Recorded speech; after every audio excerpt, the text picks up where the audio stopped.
Conclusion. Facebook marketing is a lot of fun because there are a lot of things to discover, but it can also get very expensive if you don't know what you're doing. Follow the 8 proven promotion methods covered in this training so you can start your Facebook promotion campaign on a solid path to success. Introduction. Facebook is a massive traffic monster. As of this writing, it has over 1.3 billion, and that's with a capital B, daily active users. Think about that. Over 1.3 billion people using the same website day after day. On top of this, it continues to grow.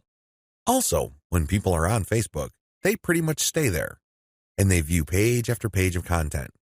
In fact, on a month-to-month basis, as of 2017, Facebook has slightly over 2 billion monthly active users. Of all Americans, 79% use Facebook at some level or another. If this wasn't impressive enough, the next platform that gets the highest percentage of American users is Instagram, which is owned by Facebook. Instagram clocks in at 32% of American usage. Among U.S. residents, 53% reportedly use Facebook several times a day. In terms of the world's total population, more than 22% of people on the planet use Facebook with some level of frequency. The point is, Facebook is a massive traffic monster. You really can't afford to miss out on Facebook and its marketing potential. If this wasn't impressive enough, wait, it gets even more mind-blowing. Once people log into Facebook, the system basically keeps tight surveillance on them. And the crazy thing is that this is all done with their permission. When you sign up for Facebook, there is a user license agreement that you must consent to. Unless you read the fine print, you wouldn't become fully aware that once you sign in, every like, comment, share, as well as pages that you liked and even ads that you clicked will be monitored by Facebook. It's as if by watching your behavior, Facebook can make educated guesses as to what your interests are and can then show you advertising that fits those interests. Sounds pretty fair, right? Well, this extends across the board. That's right. Every group you join as well as interactions on Messenger are monitored, tracked, and targeted by Facebook. This is not lightweight targeting, mind you.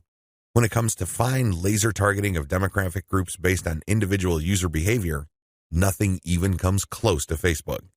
As awesome as these traffic statistics, advertising technologies, and promotion potential may be, I've got some bad news to report.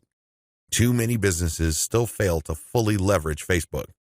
This training teaches you the best ways to promote on Facebook. It also gives you step-by-step instructions so you can engage in Facebook marketing with a higher than average chance of success. 10 common Facebook marketing mistakes.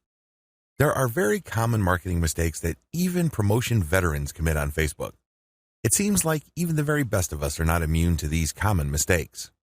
It's a good idea if you want to save a lot of time, effort, and money at this point to become aware of these mistakes. This will decrease the likelihood that you will probably commit these same errors. Starting off paid campaigns with a bang. Do not start off your paid campaigns with a bang. Start with a free campaign first.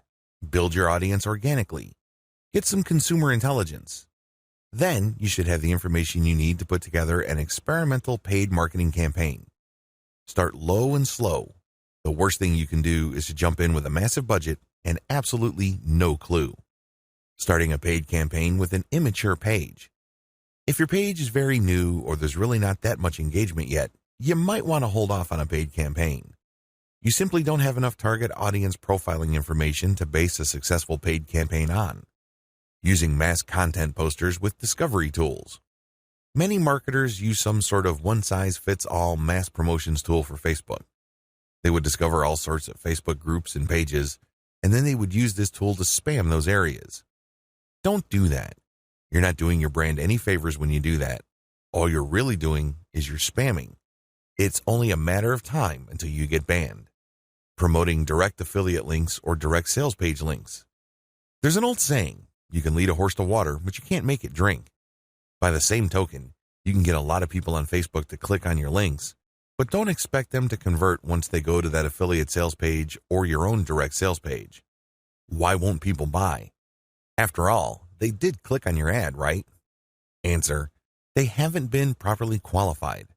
In many cases, they click out of curiosity. Maybe they clicked by mistake. Whatever the case, you still did not get a sale. Posting direct links is not the way to go. You have to build confidence. you have to build trust first. Pulling random content and curating them based solely on keywords. You can't be lazy and just set Facebook publication tools up to just pull any and all content from Facebook that has something to do with your keywords and then just blast them out. You're just spamming when you do that. You have to be very deliberate and careful regarding the kind of content, whether curated or not, that you will associate with your brand. Rotating and republishing the same content over and over again. Have you ever gone to a Facebook page and it seems like all the content got reposted over and over again within the same day? The idea behind this practice is that the more Facebook audience members see the content, the more likely they will click through. It looks like you're just spamming your page fans over and over again. Don't be surprised if they unlike your page. Wholesale optimization of ads. Another common rookie mistake on Facebook involves paid ads. If you notice that one of your ads is simply not performing, it's very tempting to just come up with a brand new ad by completely replacing the ad with something that looks totally different. When you do this, you really don't know which part of the new ad is succeeding or failing. You're basically taking shots in the dark. If your ad's performance improves, you don't know what caused the improvement. You have to have some sort of strategy or method that will enable you to track where the improvement in your click-through and, ultimately, your conversion rates are coming from. Simply swapping out ads in total or in whole doesn't really give you the data that you need to make effective decisions. Copy and paste competitor ad strategy. Some marketers are so lazy that they would just look at their competitors and essentially just copy their ads. Of course, they're not going to copy word for word, but they still end up failing. How come? Well, your competitor spends a tremendous amount of money optimizing the ads that they're showing. Their ads work. However, you won't get a competitive advantage if you copy them wholesale. You can't just copy somebody's ad without knowing what you're doing. Indeed, only a certain portion of your competitors' ads truly deliver results. If you don't know what you're doing, you don't know what portion that is, so you're basically taking a wild stab at your ad's design. You may be saying the wrong things at the right time, or you're saying the right things to the wrong people. You end up failing. Quitting paid marketing too early. Many rookie Facebook marketers have a one-time, big-time mindset. They've heard of how awesome Facebook traffic is, so they put together some hard-earned, precious capital to run an ad campaign. If the campaign doesn't work out according to their expectations, they're too quick to pull the plug and quit FB ads altogether. Just because things aren't working out, it doesn't mean that you have to pull the plug on the whole thing. You can stop certain campaigns and start new ones and operate with the same budget. You can make modifications of your existing campaigns. Failing like a huge train wreck. Have you ever seen a slow-motion train wreck? It's quite sad because it's all too predictable, but you can't turn your head and look the other way. You want to know what's coming next. You know, at the back of your head, what exactly is going to happen, but it's so slow, so massive, that you just can't help but look. Your Facebook marketing campaign can proceed the same way. You know that the campaign is failing, but you can't quite put your finger on the cause. So you just go through the motions like a deer with its eyes caught in the headlights. Why not choose to learn how to fail quickly?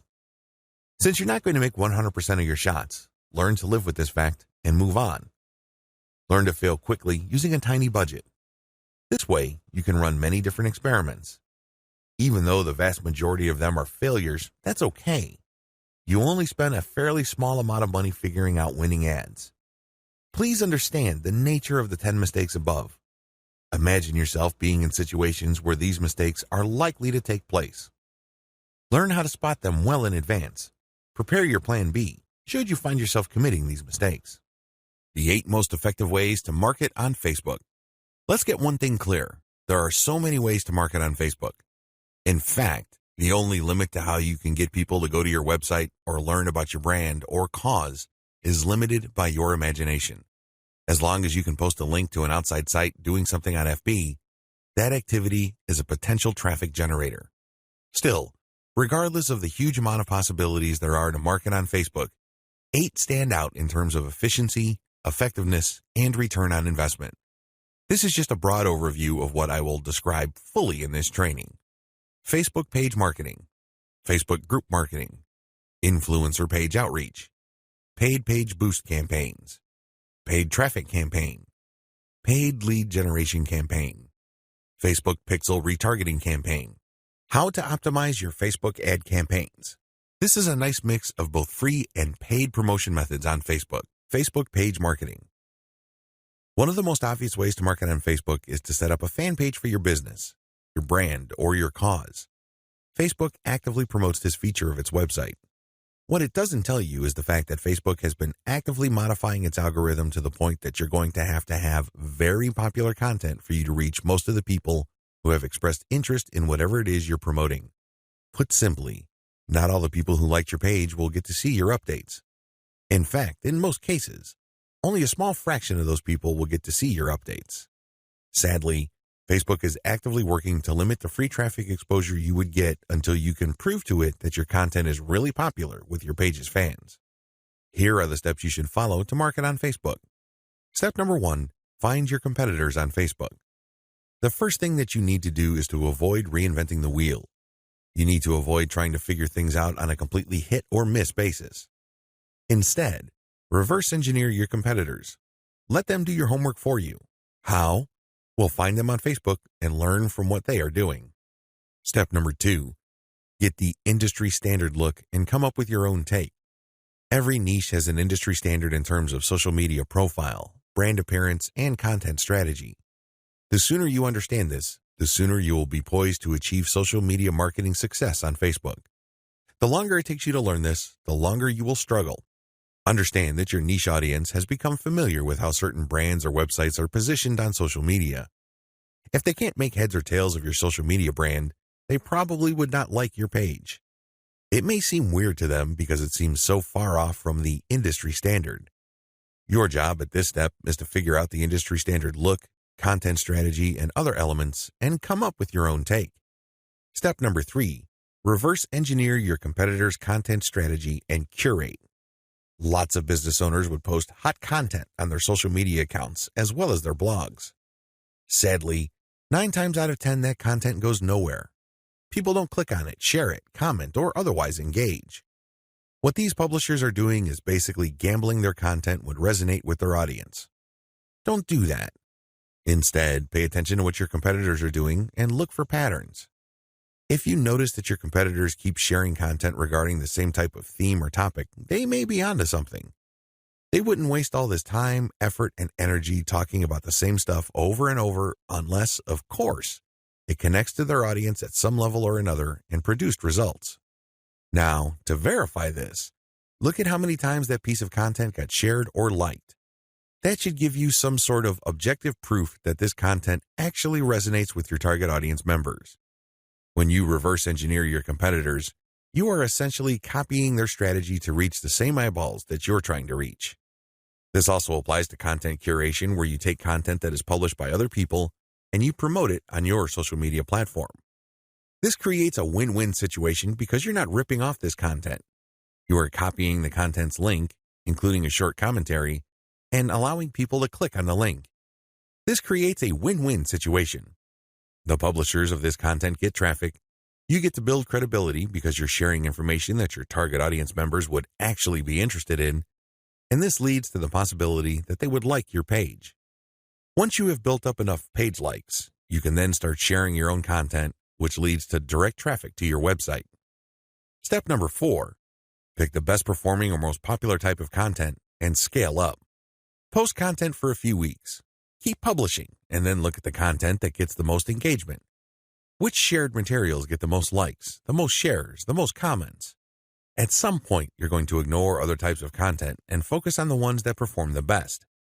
For example, if you have a Facebook page on Chihuahuas and you notice that third-party articles on Chihuahua houses get a lot of shares, likes, and comments, you might want to eliminate most other types of content and focus on Chihuahua houses because those get the most love from your audience.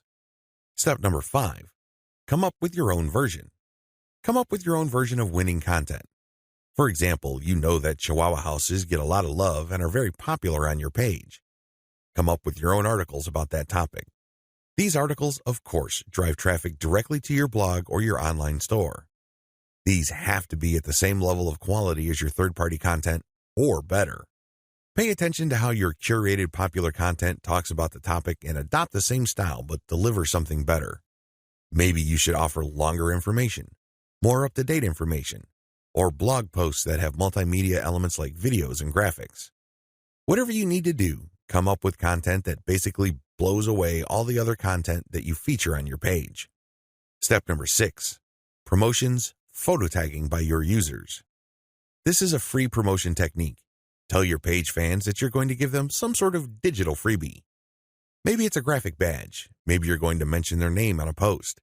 Maybe you're going to give them a free ebook or some sort of free software. Whatever the case may be, tell the people who like your page to tag their friends on photos that you're going to post. Now, these photos, of course, must draw attention to your brand, your website, or your Facebook page. You're not just having them tag a photo. This photo has to say something. It should be promotional in nature.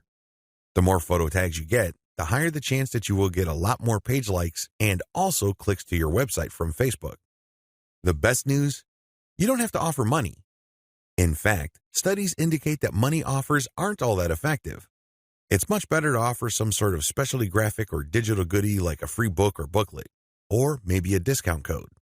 Step number 7, promotions. Comments by your users. Use the same rules as in step 6, but instead of photo tagging, get your page fans to post comments. It would also help tremendously if the comment includes the name of the people on the commenter's friends list. I leave it up to you how to craft this, but obviously, the more tags there are in the comments, and the more engaging the comments, the more popular your posts become. Step number 8, call your users to action. If you have people who have already liked your page, post occasional reminders to them that they should invite their friends. This works because birds of a feather flock together. Seriously, the main reason why you are friends with people in the first place is because they share roughly the same set of interests as you. People who share basically the same pool of interest tend to attract each other. Take advantage of this fact by calling your page fans to action so they can invite their friends. Step number 9, use insights to promote your page. As much as possible, I would go through step 1 to step 8 and master all steps before I go ahead with step 9. With step 9, you're going to be shelling out money to promote your page. After a couple of months, you can use Facebook's very robust audience profiling system called Insights to promote your page. You will know the right demographic, and you will also know the right posts and content to promote. Step number 10, boost your most popular content. Use Facebook's lookalike audience system to find people who are not currently fans of your page. This feature in Facebook's ad system enables you to reach new audiences who share roughly the same interests as the people who have already demonstrated an interest in your page. You're basically using Facebook's very powerful interest targeting system in terms of demographics and interests to get new eyeballs to your page. This can lead to more likes, which can lead to more readers of your content. From that point, you can then run targeted ads. Facebook group marketing. One of the most powerful ways to market on Facebook is through its group feature. Considering what's been going on with Facebook's algorithm for its Facebook pages, it's a good idea to have your own Facebook group as a backup. Although Facebook has been cutting back on the organic traffic it sends Facebook pages, it's still worth it to have a page because you get audience insights from it. Another great benefit of having a page is the fact that you can copy and paste content from that page to Facebook groups. When people see your content in a group, they not only see the content, but they can also see a like button. When they click that like button, you get a new Facebook page fan. The key benefit of having a Facebook group lies in visibility. Facebook has made it clear that they are tweaking their Facebook page to reward actual engagement. Apparently, Facebook groups are not as suppressed as Facebook pages. In terms of visibility, you stand to reach more of your group members than with the page. The problem with Facebook groups. While the visibility for a lot of people is quite good for Facebook groups, it depends on activity. If the individual group member is not all that active in your group, maybe the person isn't liking or commenting, they're not going to get as many notifications on their Facebook update section than somebody who is active. This is a big drawback. The vast majority of people who would join your own Facebook group are not going to be active. They're just there to read information. They're just there to sit back and check out what you have to offer. Here's how you promote using your own FB group. Create your own groups after your pages mature. The first thing that you need to know is that you should put up your Facebook group only after your page is matured. You want to know who your audience is on Facebook. You're not going to know that until you have a page up. Pay attention to the audience insights. The data set that you would get from that analytics portion of your Facebook management dashboard will let you know who to target. Once you have enough users, and this depends on your niche, you should then put up your group. Your group must be as identical as possible to your page. If you have a logo, put the same logo there. If you have some sort of motto, put the same motto or slogan there. The key here is to use your Facebook group as an extension of the brand that you're creating with your Facebook fan page. Give your group members a reason for coming back. This, of course, means original content or freshly curated content that you don't show on your Facebook fan page. You have to give people a reason for following you on as many different places on Facebook as possible. This, of course, boils down to premium content. Market to other groups.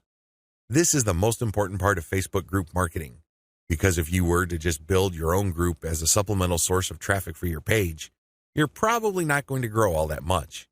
You have to go to other groups which have already done a good job attracting the eyeballs that you want to attract. There has to be a tight fit between these groups and your niche. Go to those places and become a credible poster. This means that you should refrain from just dumping the same content that you have on your page to these groups. Invest time in them to become a local expert or a credible authority. It doesn't take much. If you're the first person to always comment and your comments are always insightful or bring new information to the table, people sit up and pay attention. People can see that you are an asset to the community, and they are more likely to give you the benefit of the doubt when you share content that obviously comes from your page. Once you have established credibility, share your own page content. As I've mentioned above, these posts not only have content and your brand, but also a like button. This is a great way of getting page fans. Always engage. When people comment on what you post, reply. They might be haters, they might be critics, but it doesn't matter, reply anyway. This conditions the mind of your readers that you are approachable, accessible, and you actually want to help people out. If you just drop a link and take off immediately, you're a spammer. You're not a community member. You're obviously not somebody who's there to add to people's knowledge and bring value to their lives. My most important tip: after sharing high-quality third-party content that you do not share on your page in groups, pay close attention to your page's audience insight. Find your most popular piece of content. Look for third-party content that is similar to that and see if you get a lot of positive engagement when you share that material. If this pans out, then use content from your site that fits the same themes as the tried and proven popular content on the Facebook groups that you're in, and use those to get page likes. Influencer page outreach. Influencer page outreach really boils down to creating allies. In your niche, you are sure to have competitors. However, some of these competitors are open to cooperating with you. Many will not give you the time of day, but there are few who would see the strategic advantage of partnering up instead of competing. There are also other people on Facebook who have pages and who are not competitors with you. They may even have a lot of fans. Here's how you build alliances with influence leaders on FB. Step number 1, find competitors. The first thing that you need to do is look at your notes when you reverse engineered your competitors. These people are in the same niche as you. After all, you study them to get to the industry standard content strategy as well as page layout and design for your own Facebook page. Next, you should look for non-competitors who specialize in your niche. There should be quite a few of these. These are not merchants or ones who provide services. They're not competing for the same dollars as you. Instead, they cater to the same audience as you. Try to find as many of these as possible. Step number 2, pay your dues by engaging. I know at this point it's very tempting to just go to a competitor's page and post a comment on one of their posts. In the comment, you're dropping a link to your page or to your website. You then repeat this many times on all their posts. Well, let me tell you, if you do this, you're going to get banned. Whatever links you put up will get deleted. It's a waste of time. Don't even think about it. The same applies to influential niche observers. These are non-competitors, but you shouldn't spam them either. Instead, you should pay your dues by engaging. How do you do this? First, you need to share high-quality content. It doesn't matter who wrote the content. It doesn't matter where that content goes to or links to. What's important is that it provides maximum value to anybody reading that content. It has to be on point. It has to deal with a specific theme or topic that you know that your target audience members are interested in. Next, you need to engage with people in terms of answering their questions. Try to be a facilitator. Try to be a mediator. Try to be the go-to source of information for your niche. If people are looking for statistics, go on Google and find them the statistics they're looking for. If they're looking for a video, go to YouTube and search for the content that they're looking for. The more you do this, the more people will pay attention to you because, let's face it, in any kind of online group communication platform, only a very few people actually produce high-quality content. You can count them on one hand most of the time. Everybody else is basically a leech. They take and take information, but they only give from time to time, if at all. Be that expert. Be that go-to resource. Another way you can engage is by asking questions. Now, these questions should not be very basic or dumb questions. Instead, they should be deep, insightful questions. You can also ask questions that try to tie many issues together. Many people are concerned about many different issues. When you ask questions that tie all these together, it can be very useful. You should also give feedback to people's responses. You have to do this in a respectful way. You cannot come off as a hater or somebody who's just plain negative. There is such a thing as constructive feedback. Remember, the name of the game here is to add value to the places that you're on. This means sharing information and enhancing information through proper questions and feedback. Step number 3, become credible, then reach out. At a certain point, people will start asking for you by name. People will try to reach out to you via Messenger.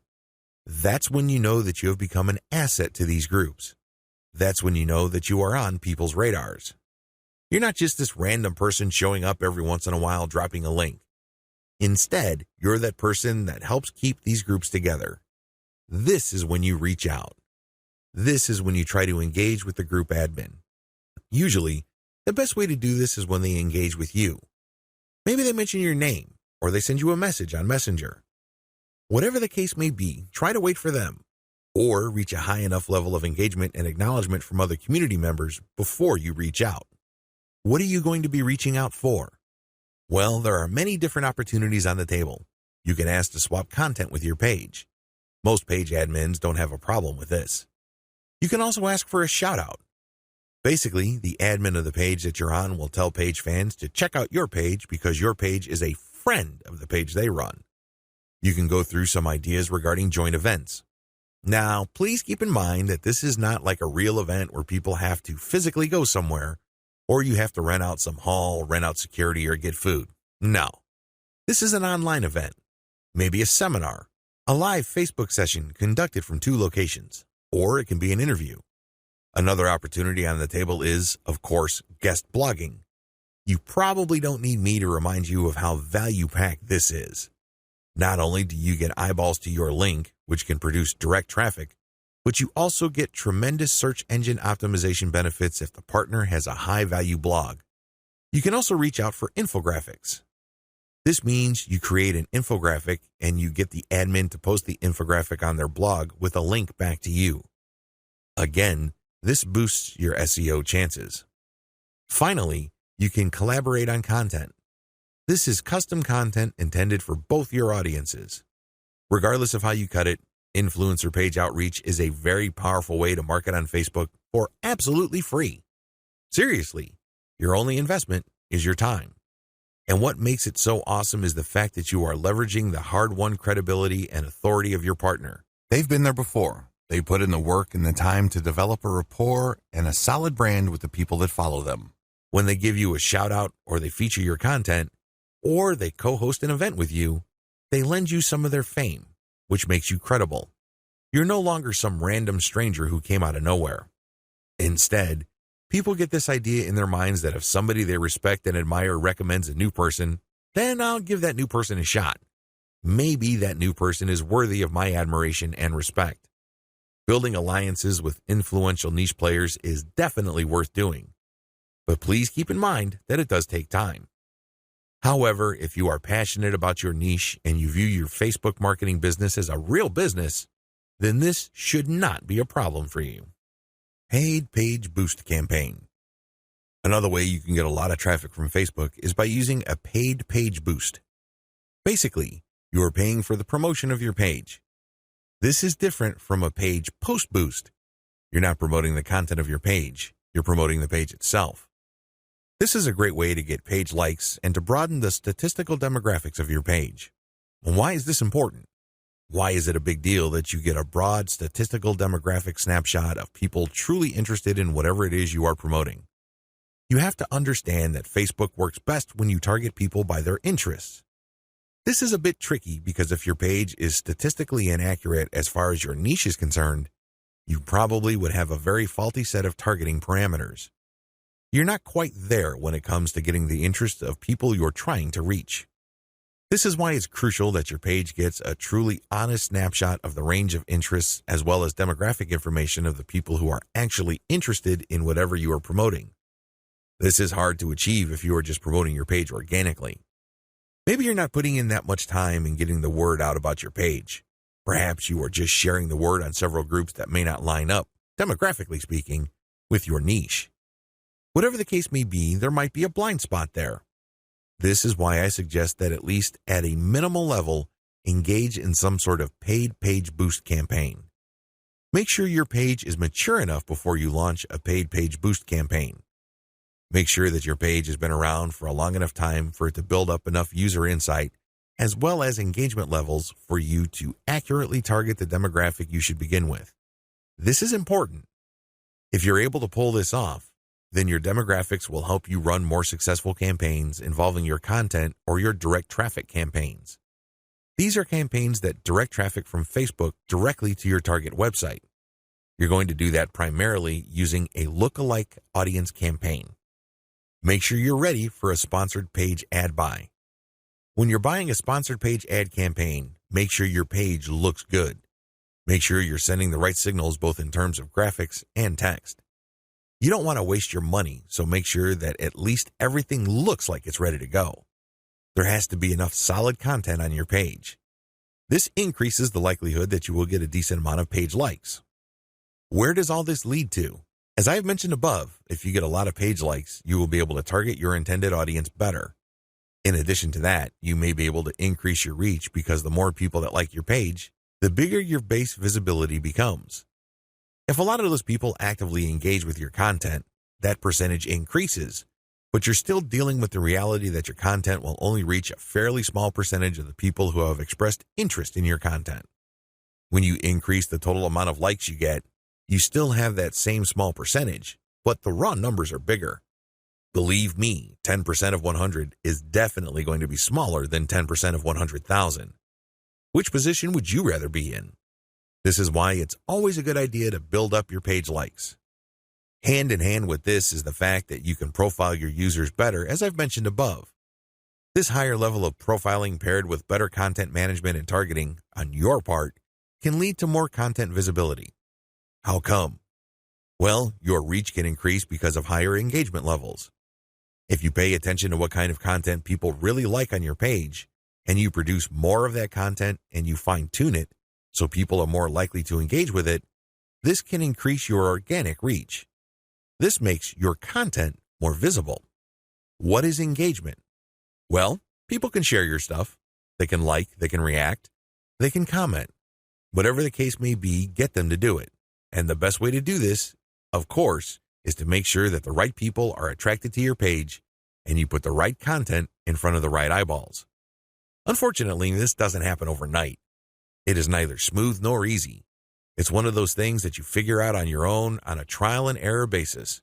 But you do have powerful tools like Facebook's Audience Insights to see which content is resonating with your audience members.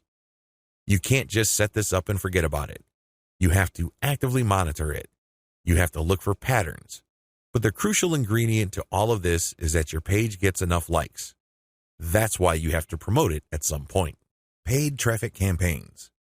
For this section, I'm defining paid traffic campaigns in two forms. I can pay to boost the post, or I can pay for direct traffic to my target website. Please note that I have presented this information in that order. Boost posts first, and then pay for direct traffic. There's a reason for this. If you don't master Facebook's traffic to your page posts, then it doesn't make sense to go directly to your target website. You probably are going to spend a tremendous amount of money, time, and effort only to have very little to show for all that. It's better to boost a post in a strategic way so you can understand what kind of content connects with your intended audience. You will then be able to drive traffic to your website. You're actually killing several birds with one stone. By focusing on boosting a post, you can get more page likes, you can get more branding opportunities, and you can also get click-throughs to your target website in the form of a content link. Here's how it works. Post boosts. First, target a lookalike audience based on your user insight demographic. In other words, Facebook is going to show your ad to a fresh set of users who share the same demographic details and interests as your current page fans. People with these similarities are more likely to like your content. You're not going to pay Facebook to show your post to people who have already liked your page. Instead, you are trying to get fresh eyeballs to your page posts. You do run quite a bit of risk. Existing audience post boosts. The next option you have available to you is to boost your post to people who have actually liked your page. These are your actual page fans. They know roughly what you're about. They like your content enough to like your page. They're expecting your content.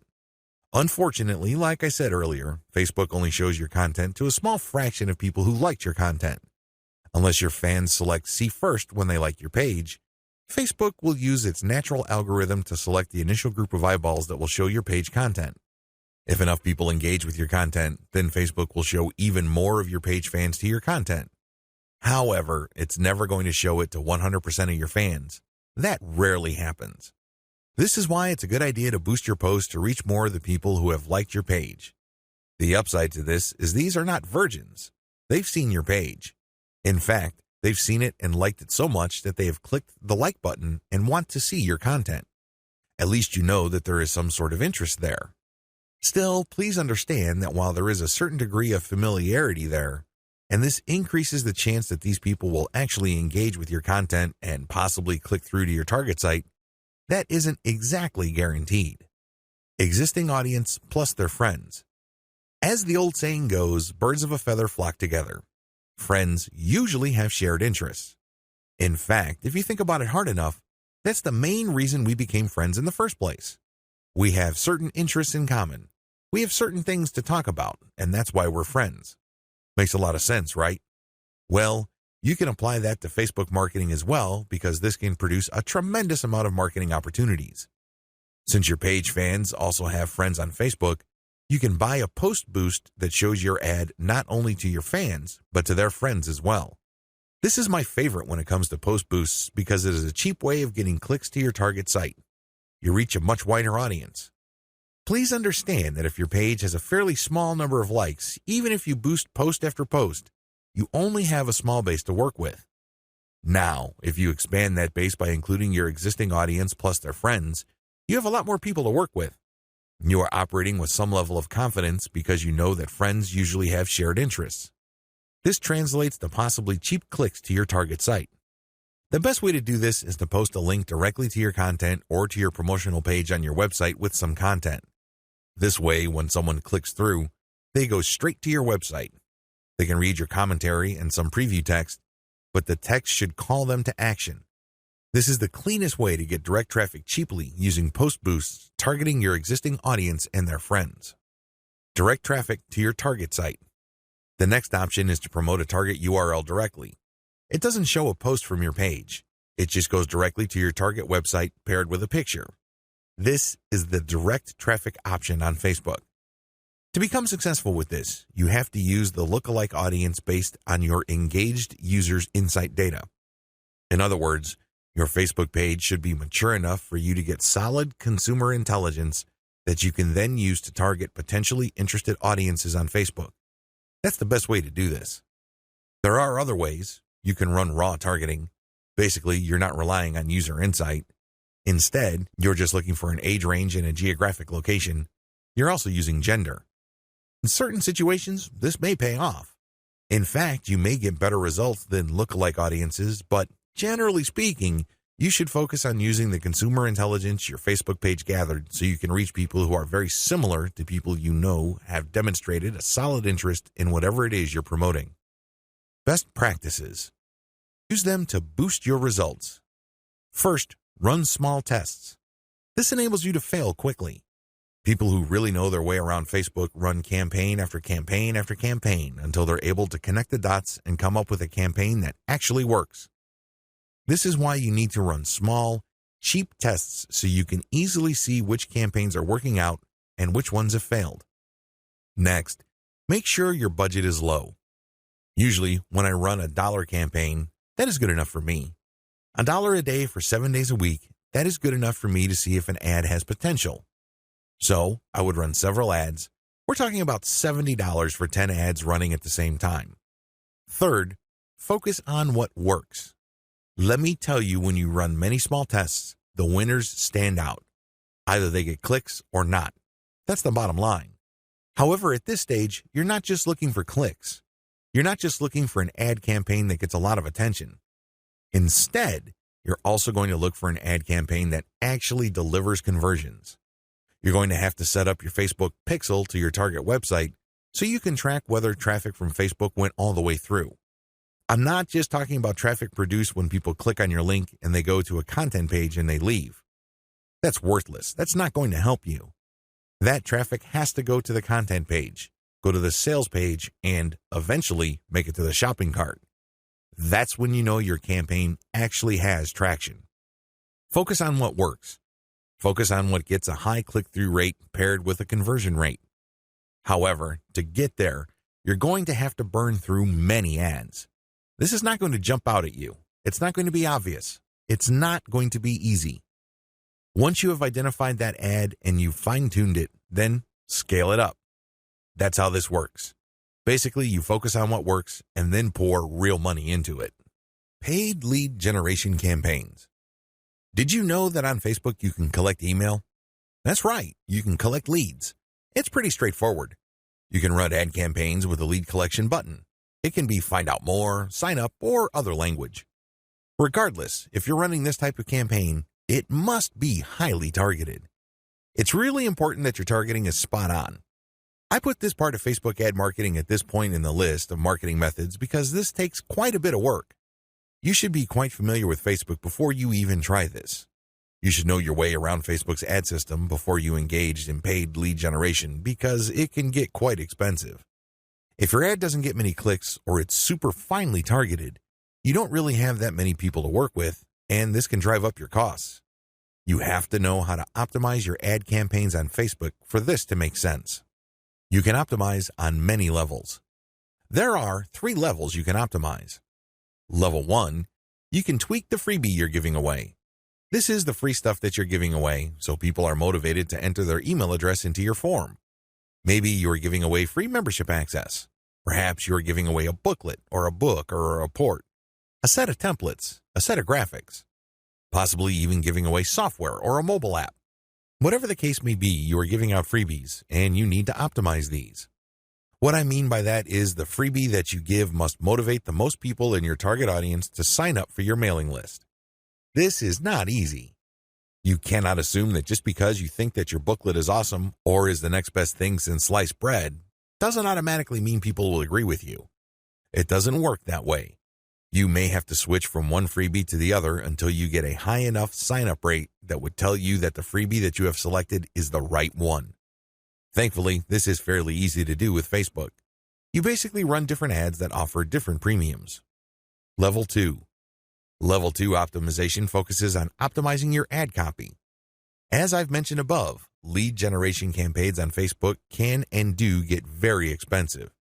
It seems like you're doing all this for basically a handful of emails.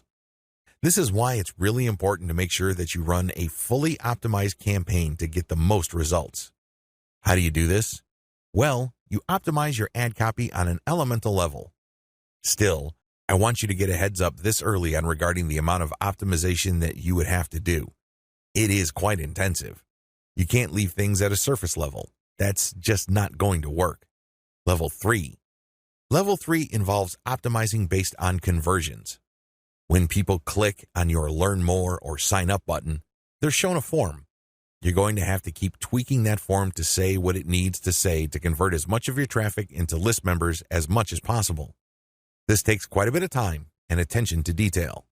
Again, you have to run these experiments while minimizing your costs. Once you find out something that works, Optimize it to increase its level of conversion. Once you have picked a winner that cannot be optimized any further in terms of conversion rate improvements, that's when you scale up. That's when you pour in the dollars to reach as many people as possible to boost your mailing list sign up. Facebook Pixel Retargeting Campaign. Facebook enables you to put their tracking pixel on your website. It will then track when people go on your site.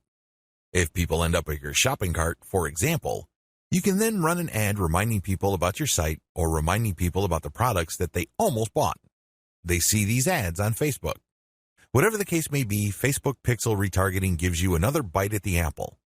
One of the biggest problems with e-commerce is that prospective buyers abandon their shopping carts. A large chunk of these buyers simply decide at the last minute or at some point in the buying process to dump their shopping cart. They don't follow through. This is where the retargeting campaign begins. It's basically a way of reminding people who have already expressed an interest in whatever it is you're offering to come back. If anything, you recycle traffic that you have gotten from Facebook. Another benefit of this technology is that it pulls traffic from Facebook that you did not get from it originally. For example, if you did an independent marketing campaign completely free of Facebook, but you put a Facebook retargeting pixel on your page, when people from that independent campaign, maybe it's a forum promotion or search engine optimization or another social media platform or whatever source, go back to Facebook to check their accounts, your ad will show up.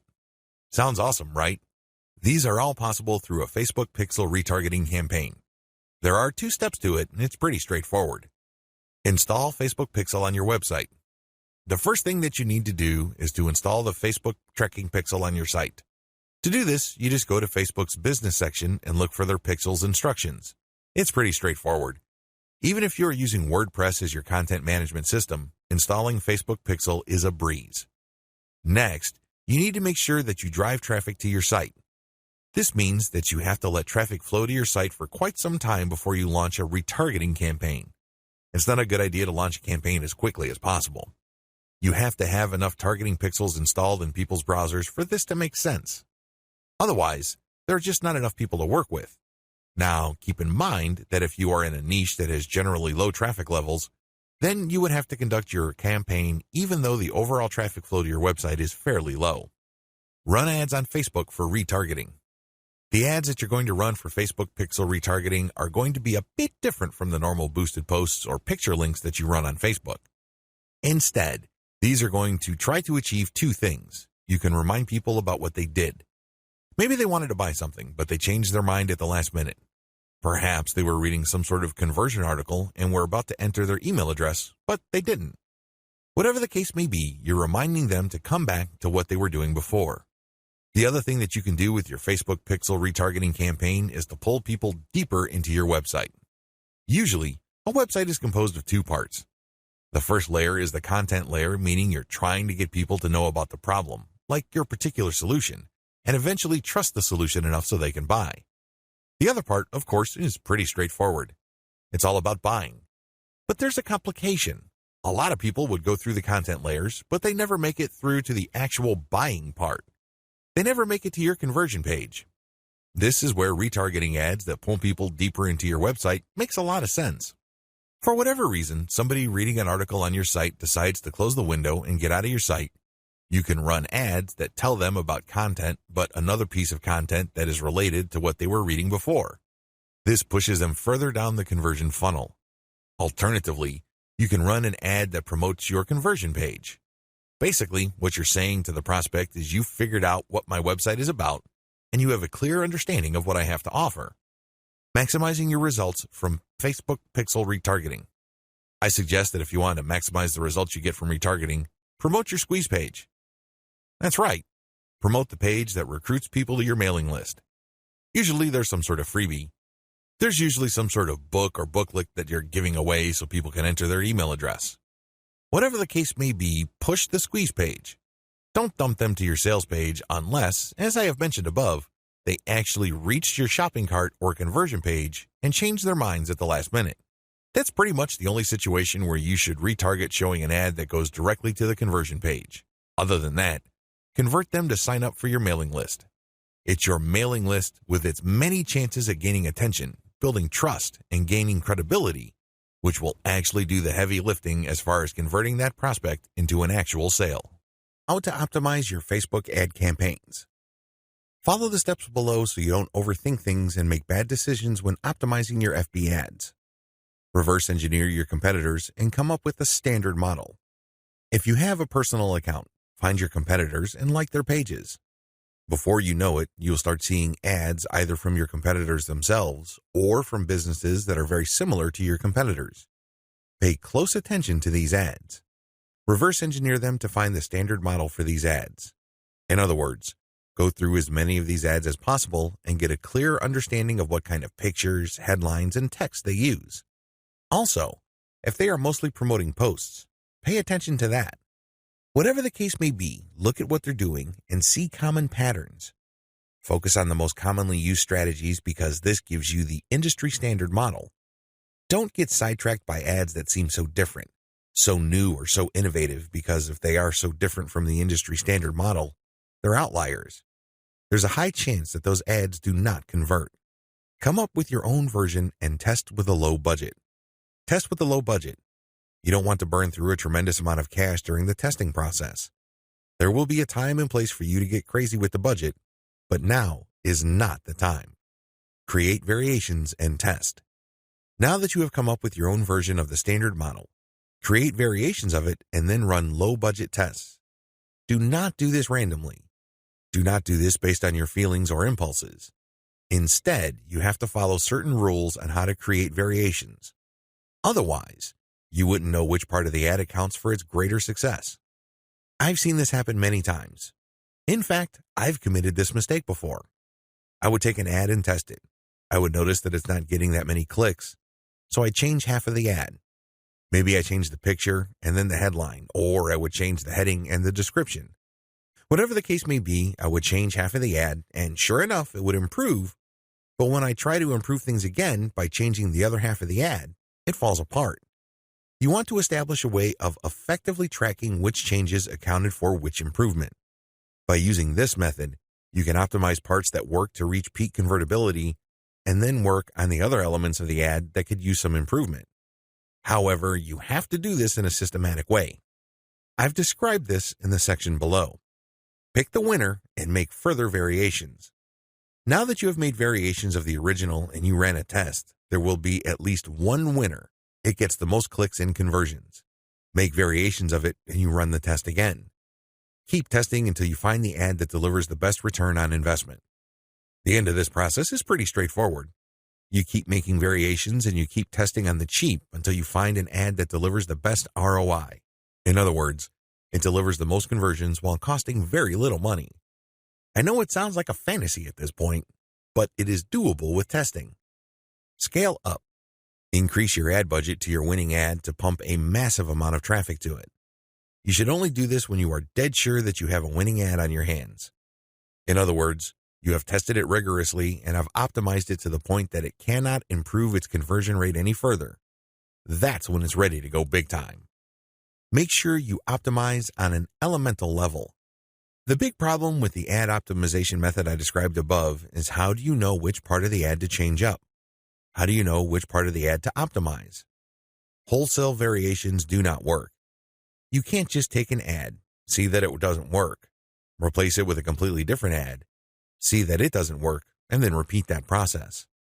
Even if you're spending very little money, it still burns a tremendous amount of time, effort, and opportunities. You need to have a better way to turbocharge your results.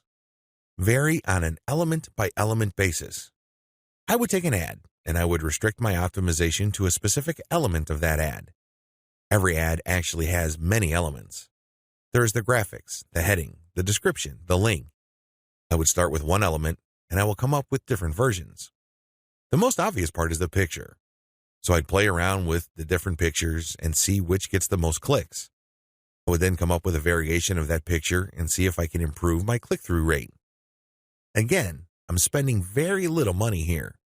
I just want to see an improvement in click-through rate for that element that I'm varying.